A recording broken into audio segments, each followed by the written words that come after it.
सबसे पहले तो मैं पूरे देशवासियों का बहुत बहुत धन्यवाद कहना चाहती हूँ, आप मीडिया पर्सन्स का भी, क्योंकि आप लोग ही हम लोगों को इतना through out the journey wrestling में आपने सपोर्ट किया है।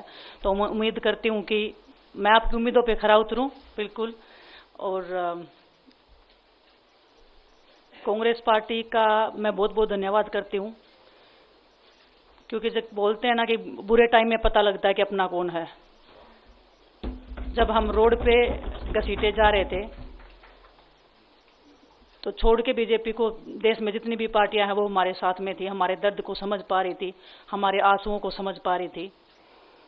मैं बहुत प्राउड फील कर रही हूँ कि मैं एक ऐसी पार्टी में, एक ऐसी विचारधारा में हूँ जो महिलाओं के साथ हो रहा अन्याय और उनके साथ बुरे बर्ताव के खिलाफ खड़ी है। वो लड़ाई लड़ने के तैयार है, सड़क से लेकर संसद तक। और मैं विश्वास दिलाती हूँ पूरे देशवासियों को कि जो मेहनत, जो लगन से हमने रेसलिंग में काम किया है, हम चाहते हैं कि देश के हर एक नागरिक को जो दर्द, जो तकलीफ हमने झेली है, खासकर महिलाओं के लिए, हर एक उस महिला के साथ में हम खड़े हैं जो अपने आप को लाचार, अपने आप को बेबस समझती है। रेसलिंग में मैंने पूरा कोशिश किया कि मैं जितनी भी महिलाओं को, छोटी बच्चियों को इंस्पायर कर सकती हूँ। मैं चाहती तो मैं जंतर मंतर पे रेसलिंग छोड़ सकती थी, और सभी लोग भी मान रहे थे, पूरा देश इस चीज़ को विश्वास कर रहा था, क्योंकि बीजेपी आईटी सेल ने उस चीज़ को साबित करने की कोशिश की थी कि हम चले हुए कारतूस हैं, हम ख़त्म हो गए हैं, हम पॉलिटिक्स कर रहे हैं।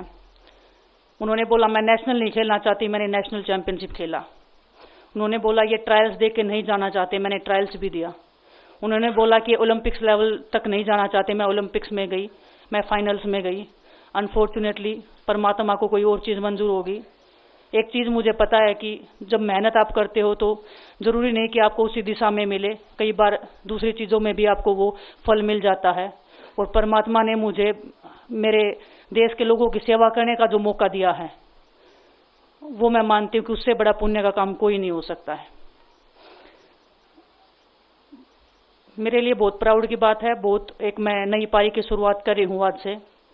मैं चाहती हूँ कि जो हमने फेस किया एज ए खिलाड़ी होने के नाते, उन सब खिलाड़ियों को वो चीज़ ना फेस करनी पड़े। हम उनकी लड़ाई में साथ हैं। शायद उनको आज हिम्मत मिले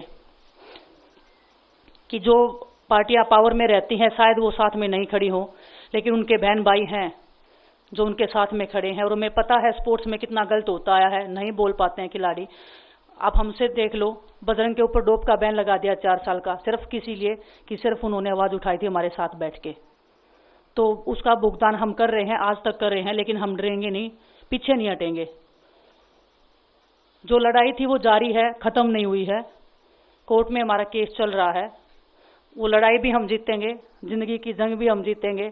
खेल में जैसे हमने कभी हार नहीं मानी है, तो हम इस नए प्लेटफॉर्म पे जो आ रहे हैं, देश की सेवा का भाव, और सिर्फ बोलने तक सीमित नहीं रहेगा। ये हम दिल से हमने खेल किया है और दिल से हम ये काम करेंगे, जी जान से मेहनत करेंगे, अपने लोगों के बीच में रहेंगे। जो भी हम अपने लोगों का भला कर सकते हैं, चाहे कितना ही % हमारे हाथ में होगा, वो हम करने की कोशिश करेंगे। और मैं अपनी बहनों को बताना चाहती हूँ कि आपकी बहन आपके साथ में है। किसी भी मुसीबत में, किसी भी पल, किसी भी क्षण आप ऐसे मत समझना कोई भी आपके साथ में नहीं है। जब कोई नहीं खड़ा होगा तो मैं आपके साथ में जरूर खड़ी रहूंगी, कांग्रेस पार्टी आपके साथ में जरूर खड़ी रहेगी। ये हमने फील किया था, और मैं वादे से कह सकती हूँ, दावे से कह सकती हूँ कि बिल्कुल आपके साथ भी खड़े रहेंगे। बहुत बहुत धन्यवाद आप सबका। धन्यवाद दिनेश जी। मैं बजरंग पुनिया जी से आग्रह करूंगा कि वो अपने विचार आपके सामने रखें। सभी को नमस्कार।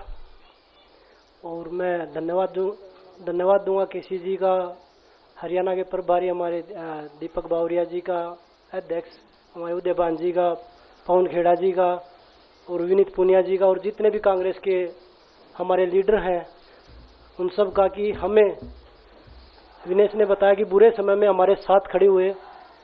जो आज बीजेपी की आईटी सेल बोल रही है कि इनका मकसद तो सिर्फ राजनीति करना था, हमने तो उनको लेटर भेजा था, वो जब भी नहीं आए। हमने तो बीजेपी के जो सांसद थी, जितनी भी महिला सांसद थी, उनके घर पे लेटर दिया था, वो फिर भी उन बच्चियों के साथ नहीं खड़े हो पाए। कांग्रेस पार्टी तो बिना कुछ हमने इनको बताया ये वहां पे हमारे साथ खड़े हुए। तो देश की बेटियों की जो आवाज उठाई उसका भुगतान हम कर रहे हैं। लेकिन ये चीज हमें पता लगी कि जो अत्याचार बेटियों पे हुआ जंतर मंतर पे, उसके साथ सिर्फ बीजेपी पार्टी खड़ी हुई और सभी पार्टी हमारे साथ खड़ी थी। और जो भी आज हम इस पे कांग्रेस पार्टी में आए हैं, मैं धन्यवाद देता हूं सभी का। हम अपनी पूरी मेहनत, जितनी हमने कुश्ती में मेहनत की है, जितनी हमें किसान आंदोलन में मेहनत करी है, जितना अग्निपथ योजना के टाइम पे मेहनत करी है और बेटियों के आंदोलन में मेहनत करी है, ऐसे ही मेहनत करेंगे और कांग्रेस पार्टी को भी मजबूत करेंगे और देश को भी मजबूत करेंगे और ग्राउंड पे रह के काम करेंगे। जैसे रेसलिंग में बचपन से 7-8 साल की उम्र में लगे थे, जब ये पता नहीं था कि हम ओलंपिक मेडल जीतेंगे, लेकिन धीरे धीरे आगे बढ़ते गए, मेहनत करते गए और वो मुकाम हमें मिला, क्योंकि ओलंपिक से बड़ा कोई भी प्लेटफॉर्म नहीं होता। और जिस दिन विनेश फाइनल में गई, उस दिन पूरा देश जोश में था, पूरा जश्न हुआ। लेकिन अगले दिन जो घटना हुई, पूरा देश दुखी था। लेकिन कुछ आईटी सेल थी जो पूरा देश में जश्न मना रही थी, तो ये देश के लिए बड़े दुख की बात है। और पूरे देश को सोचना चाहिए कि आप किन लोगों को सपोर्ट कर रहे हैं। जो देश में खिलाड़ियों के साथ, महिलाओं के साथ, किसानों के साथ, जवानों के साथ जो अत्याचार कर रहे हैं, आप उन लोगों को सपोर्ट कर रहे हैं। तो मैं यही बोलूंगा कि हम मिलके मजबूती से लड़ेंगे और जो संघर्ष की लड़ाई, उसमें हम हमेशा कांग्रेस के साथ खड़े रहेंगे।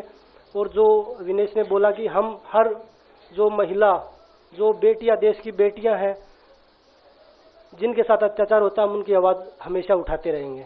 सभी का धन्यवाद। धन्यवाद बजरंग जी। अब कार्यक्रम को हम यहीं समाप्त करेंगे, सवाल नहीं ले पाएंगे क्योंकि बहुत सारी बैठकें हैं। वेणुगोपाल जी को भी जाना है, बजरंग जी को भी, विनेश जी को भी, दीपक जी को भी। अच्छा, एक एक करके फोर क्वेश्चन बोलिए।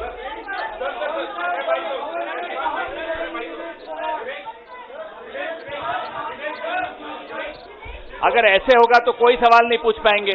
मैं सवाल ले रहा हूं सवाल, ठीक है, ले रहा हूं।